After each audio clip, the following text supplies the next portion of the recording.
Your Fendt starts fine, pulls clean, everything feels normal. Then one morning, steering gets heavy. Loader response slows down.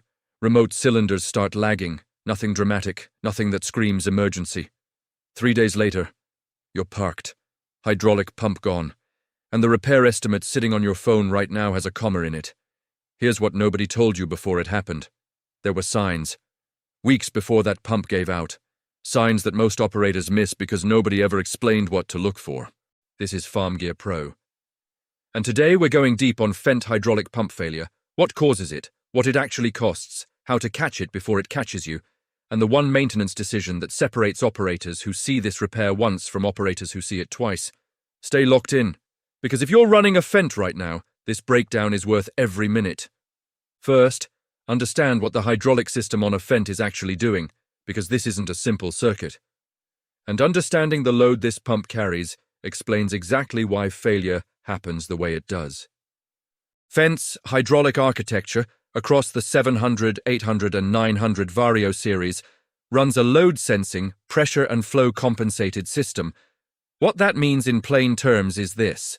The pump doesn't run at fixed output. It reads demand from every hydraulic consumer on the tractor. The steering circuit, the rear linkage, the front loader if equipped, the remote circuits running your implement, and it adjusts output continuously to match exactly what's being asked of it at any given moment. That's sophisticated engineering. It's also why Fendt's hydraulic response feels different from a simpler fixed displacement system. The machine is constantly managing pressure and flow across multiple simultaneous demands. But here's the trade-off. Nobody puts in the brochure. A system that complex, one that's continuously modulating output under variable load, puts more sustained demand on the pump than a basic fixed system running the same work. The pump is always working, always compensating, always holding pressure. And that continuous demand means the pump's internal components, the pistons, the barrel, the valve plate, the control spool, are operating under conditions where contamination, thermal stress, and wear accumulate faster than operators typically expect. Now let's talk about what actually kills Fendt hydraulic pumps, because this is not a mystery. The failure modes are documented and they're consistent across the platform. Failure Mode 1, Contamination. And this one is responsible for more Fendt hydraulic pump failures than any other single cause. The axial piston pumps running Fendt's hydraulic systems operate on extremely tight internal clearances. We're talking tolerances measured in microns, single-digit microns in some internal clearance specifications. At those tolerances, a hydraulic fluid contamination level that would be completely acceptable in a less precise system. A simpler gear pump, a basic open center circuit, is catastrophic. Particles that your eye cannot see. Particles smaller than a human hair. Those particles enter the clearance between the piston and barrel, between the valve plate and the rotating group, and they score the surfaces. Once those surfaces are scored, the pump can no longer hold pressure at the precision the system demands. It starts bypassing internally. You lose flow efficiency, you lose pressure stability, and the wear accelerates because now the damaged surfaces are generating their own contamination. The pump is now eating itself from the inside, and it's doing it quietly while you're still in the field. This is why contamination is so dangerous on this platform specifically. It doesn't announce itself with a sudden failure. It degrades gradually, and the gradual degradation is easy to rationalize as the tractor's just working harder today, or hydraulics always get a little slow when it's cold, until the day it stops being gradual. Failure Mode 2. Thermal stress from extended high-load operation. Fendt's load sensing system is designed to match output to demand, but there's a threshold, a sustained, high-demand scenario, where the system runs hot for extended periods. Think about the operating profile that creates this. Heavy rear linkage load, front loader simultaneously active, remote circuit running a hydraulic motor on an implement. All of it happening at once, all day, in high ambient temperatures during summer fieldwork. Under that combined load, hydraulic fluid temperature climbs.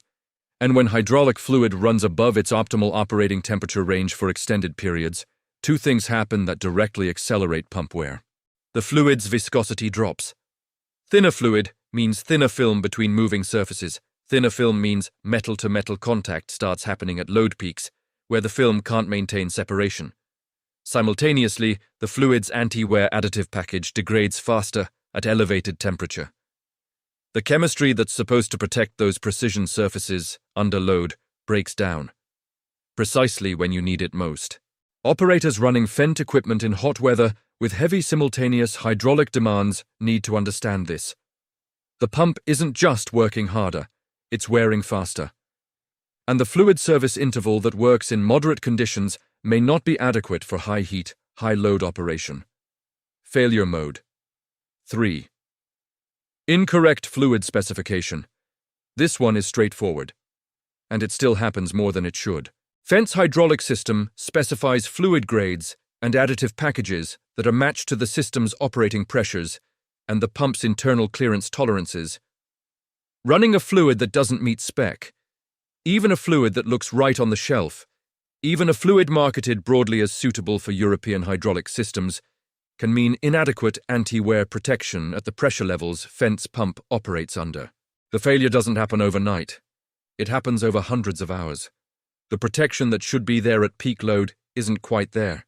The surfaces wear a little faster than they should, and eventually the accumulated wear crosses a threshold, and the pump fails in a way that looks sudden, but was actually months in the making. Check the spec. Run the specified fluid. This is not the place to find a cheaper alternative. Now, the warning signs, because this is the section that has the most practical value for every Fendt operator watching right now. Warning sign 1. Steering effort increases gradually. Fendt's steering circuit runs off the hydraulic system. When pump output starts degrading, when internal bypass is increasing and the pump can no longer maintain full rated flow, the steering circuit is often the first place you feel it, not dramatically, gradually. The wheel feels a little heavier than usual at low speed. Turns feel like they require a bit more input. Most operators attribute this to cold fluid. And sometimes it is cold fluid.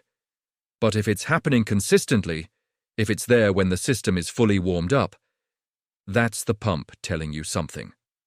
Warning sign 2. Rear linkage drop rate increases. A hydraulic system holding a mounted implement in the raised position relies on the pump maintaining system pressure through the valve circuit. When internal pump bypass increases, the system can no longer hold pressure as efficiently. The implement starts to drift down, slowly, almost imperceptibly at first, but measurably faster than it used to. If your linkage is dropping between headlands when it didn't used to, check your pump output pressure before you assume it's a valve or cylinder seal issue. Warning sign 3. Remote cylinder response slows or becomes inconsistent. Implements running on remote circuits require consistent hydraulic flow to operate correctly. When pump flow degrades, remote circuit response becomes sluggish. Hydraulic motors run slower. Cylinders that used to extend smoothly start moving with hesitation. If your implement is behaving differently and you haven't changed anything on the implement side, look upstream at the pump before you start chasing implement side causes. Warning sign 4. Fluid temperature running higher than normal. A pump with increasing internal bypass is doing extra work to maintain system pressure. And that extra work becomes heat in the fluid. If your hydraulic fluid temperature is running consistently higher than your normal operating baseline under the same work conditions, that's a pump efficiency problem until proven otherwise. Right here. If Farm Gear Pro just showed you warning signs you've been seeing on your own machine and didn't know what they meant, like this video right now, share it with every Fendt operator you know, and subscribe to Farm Gear Pro. We break down the technical and financial reality of running European iron in American conditions every single week. This is the content your dealer should be giving you before the repair, not after. Subscribe and don't miss the next one. Now let's talk about what this repair actually costs, because the number matters. A Fendt hydraulic pump replacement, we're talking about the main axial piston pump on a Vario series tractor, is not a small line item on a repair invoice. Parts cost for a remanufactured pump unit on a mid-range Fendt Vario runs in a range that will make you stop and reread the invoice. Depending on the specific model and pump specification, You're looking at pump component costs that start in the thousands and climb significantly for larger displacement units on the bigger Vario platforms. Add AGCO dealer labor rates, which run comparable to other European brand dealer shops across most US regions, and a complete pump replacement with system flush and recommissioning runs into five-figure territory on a full Vario series tractor without difficulty. And here's the cost component operators forget to include. When a hydraulic pump fails catastrophically, when it doesn't just degrade gradually but releases metal debris into the system, you're not just replacing the pump. You're potentially flushing and inspecting every downstream component the contaminated fluid reached. Control valves, cylinders, hydraulic motors on implement circuits. The full contamination remediation job on a modern Fendt hydraulic system is a different repair scope than just swapping the pump. That's the repair nobody budgets for, the one that starts as a pump job and becomes a system job. This is exactly why catching the warning signs early, before the pump reaches catastrophic failure, before it starts generating metal debris, is worth so much more than the cost of the diagnostic time to identify the problem. A pump caught at early stage wear is a pump replacement job. A pump caught at catastrophic failure is a system remediation job. The difference in repair cost between those two scenarios is significant. Now let's talk about prevention, because this is where the operating cost of running Fendt iron either gets managed or gets out of hand. Prevention. Step 1. Hydraulic fluid analysis, not just fluid changes, analysis. Pull a fluid sample, send it to a lab, get a particle count and a contamination level report. Do this on a regular interval, not just annually, but tied to your operating hours in your specific conditions. A fluid analysis report showing elevated particle counts is a pump on its way to a problem. Caught early, you address the contamination source, flush the system, and protect the pump. Caught in the invoice after failure, you're already past the point where prevention was possible. The cost of a fluid analysis sample is measured in tens of dollars. The cost of the repair it prevents is measured in thousands. That ROI calculation is not close. Prevention. Step 2. Respect the thermal limits during high-demand operation. If you're running heavy combined hydraulic loads in high ambient temperatures, full linkage, loader active, implement hydraulics running simultaneously, monitor your hydraulic fluid temperature. Know what your normal operating temperature looks like on your specific machine in your specific conditions. Know what elevated looks like. If the temperature is climbing beyond your normal baseline and staying there, back off the combined load. Let the system recover. The few minutes of reduced productivity are not worth the pump repair they're preventing. Prevention. Step 3.